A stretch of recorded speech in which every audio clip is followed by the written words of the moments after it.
Mr. Allen, to you first. The former Joint Chiefs of Staff, C.Q. Brown.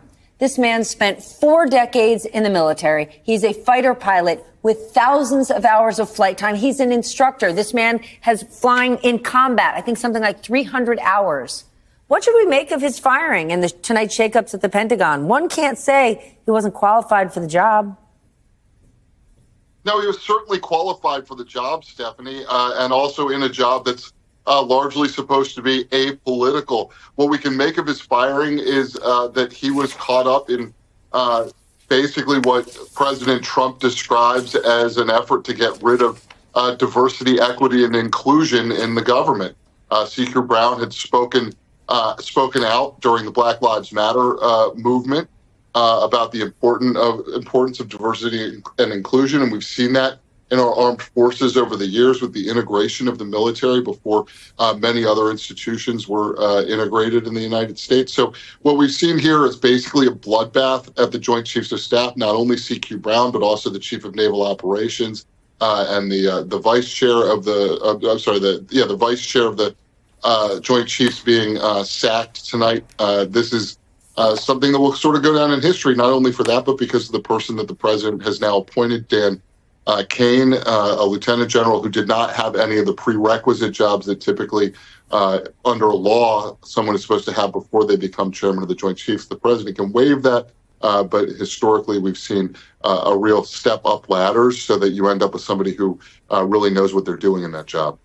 It's important to note that General Brown is the son of an Army colonel and Vietnam vet, a family who dedicated their lives to the U.S. military long before DEI initiatives even existed. John, we're also starting to see voters in Republican districts speak out against Elon Musk and the DOGE effort. Is that going to have an impact on Republicans? We watched that town hall down in Georgia, and though the voters were fired up, he kind of seemed snarky, like he didn't care.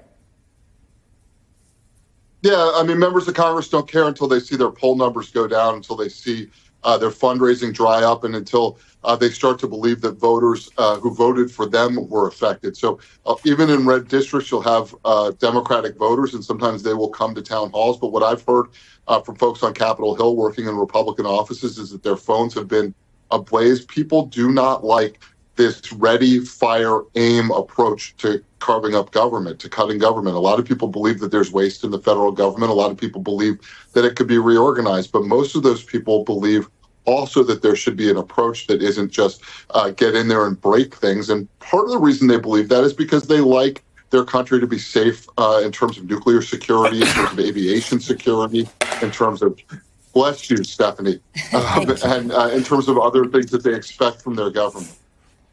Sorry about the sneeze. Kurt, you have covered Donald Trump. You have known this man for years and years as a New York businessman, as a president, now president again. We're 1 month in. Where do you think we're headed? And is this what you expected? It's worse than I expected. With him, among other things, you have to determine how much is a lie, how much is bluster, how much is mental derangement, how much is, ignorance. And you also, obviously, the bluster to he really does it ratio tends to be very high. So I'm a little surprised he is the Project 2025 agenda, which he said, I know nothing about it, I have nothing to do with these people, I don't know anything about it, is so manifestly what he's doing and following.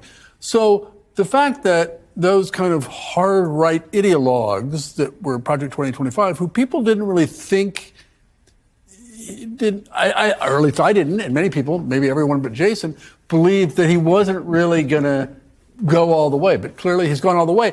And I think that the Steve Bannon famous 2019 quote, which about flooding the zone with and burning it all down crap, is what this is, to an extreme, and has been very successful politically, media-wise, for this first month. For all the reasons you said earlier about people will get polls, people will hear from voters. We'll see how far that goes, and we'll see how many of these things actually get done and how much of a bulwark our judicial system, legal system is, which is, pretty much until at least the midterms, all we got to hope for. You are not surprised. We talked a lot about Project 2025 last year, and people laughed at us. I was on Bill Maher. He made fun of me. He said, that's just a Democratic talking point. But alas, here we are. Oh, that's Bill. I will say this.